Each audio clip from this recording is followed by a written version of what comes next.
Welcome to my channel. ये मेरा चौथा वीडियो है। कल का वीडियो डाल देने के बाद ये मेरा चौथा वीडियो है। कल के वीडियो में मैंने द्रव की भौतिक संरचना और साथ ही में मैंने अणु, परमाणु, तत्व और यौगिक लास्ट में ख़त्म किया था। तो उसी को एक बार और अच्छे से समझाने के लिए मैंने फिगर का यहाँ पे सहारा लिया हुआ है। एक इजी वे है जिससे और आसानी से समझा जा सकता है। फिगर के माध्यम से हम समझते हैं। कल जब परमाणु की परिभाषा आई थी, परमाणु की अगर परिभाषा की बात करें तो ये था कि जी बहुत सारे परमाणु मिलके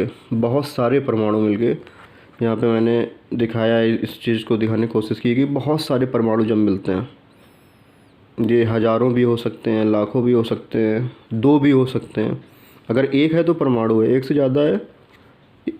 एक चीज़ यहाँ पे कन्फ्यूजन वाली है जो आपको बिल्कुल क्लियर कर लेनी है कि अगर एक है तो वो परमाणु है, एक से ज़्यादा हो जाते हैं यानी दो भी होते हैं तो फिर वो परमाणु नहीं रह जाएंगे, अणु हो जाएंगे। यानी एक से ज़्यादा परमाणु मिलकर किसका निर्माण करते हैं?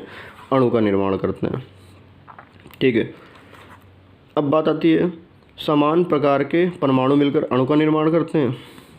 कल ही अभी आपको मैंने बताया कि समान प्रकार के परमाणु मिलकर अणु का समान है, एक से ज़्यादा जब परमाणु मिलेंगे, एक होगा तो परमाणु रहेगा, एक से ज़्यादा जब परमाणु हो जाएंगे तो वो अणु का निर्माण करेंगे।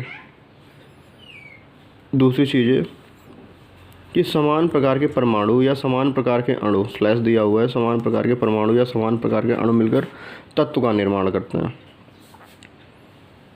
अब निश्चित अनुपात में जब तत्व मिलते हैं तो यौगिक का निर्माण करते हैं। निश्चित अनुपात में जब तत्व मिलते हैं तो यौगिक का निर्माण करते हैं। अब यहाँ से समझते हैं, कई बार ऐसे एग्जाम्पल्स आ जाते हैं जो समझ में नहीं आते।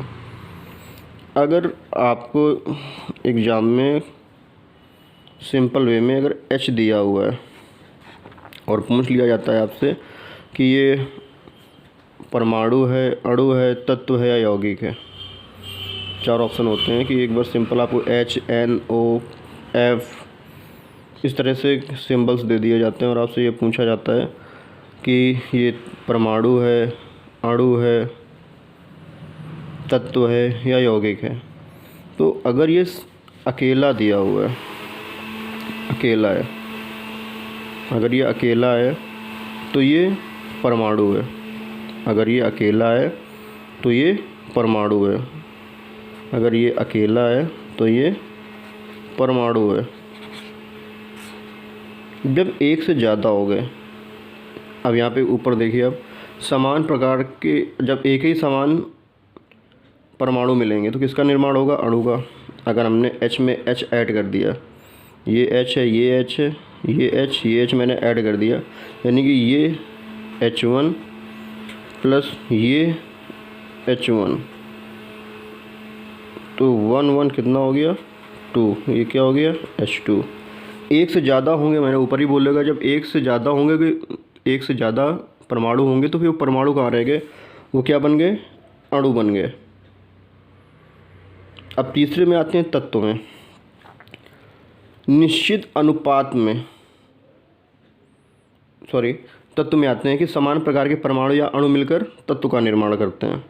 समान प्रकार के परमाणु या अणु मिलकर तत्व का निर्माण करते हैं। अगर यहाँ पे हम देखें तत्व का निर्माण होना है तो अगर हम यहाँ पे देखें कि H, O ये क्या है? ये एलिमेंट, ये तत्व हैं। अगर इनको एक निश्चित अनुपात में अरेंज कर दिया जाए, निश्चित अनुपात कैसे? जैसे यहाँ पर मैंने लिख दिया ये है HO, तो यहाँ पर क्या है? हाइड्रोजन यहाँ पर आपके 2 हैं और ऑक्सीजन 1 है, यानी कि अनुपात अगर देखें तो 2:1 का अनुपात है। यानी निश्चित अनुपात पे मिलाने पर जो कुछ भी बन के निकलेगा वो हमारा क्या होगा? वो हमारा यौगिक होंगे। तो यहाँ तक तो आपका अणु, परमाणु, तत्व और यौगिक ख़त्म हो जाते हैं। अब बात आती है इस सेक्शन के सबसे लास्ट पार्ट का, जो कि आपका था गैस। 2 की भौतिक संरचनाएं हो गई थी, द्रव की हो गई थी, ठोस की हो गई थी, ये आपका तीसरा है गैस। गैस में पदार्थ का आकार और आयतन अनिश्चित होता है क्योंकि उनके बीच आकर्षण बल तथा आणविक बल बहुत ज़्यादा कमज़ोर होता है। इसको एक छोटी से ढंग से समझ सकते हैं कि जैसे कि नॉर्मली होता है कि जब हमारे यहाँ पूजा होती है तो अगरबत्ती या धूप बत्ती का इस्तेमाल किया जाता है। जिस कमरे में पूजा हो रही होती है वहाँ पर धूप बत्ती जलाई और उसकी महक हमें दूसरे कमरे या तीसरे कमरे तक आसानी से मिल जाती है।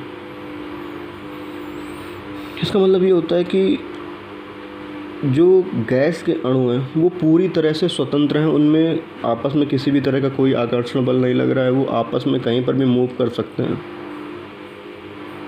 क्योंकि इनका ना तो कोई निश्चित आकार होता है ना ही निश्चित आकृति होती है। जैसे हवा O2 N2 H2, यहाँ पर आप आकर आपका ये भौतिक संरचना पाठ खत्म हो जाता है। आज ही के डे में केमिकल यानी कि रासायनिक संरचना भी मैं अपलोड करूँगा। बस आपसे एक रिक्वेस्ट है कि इसको सब्सक्राइब कीजिए, लाइक कीजिए। प्रयास छोटा है बट प्रयास है।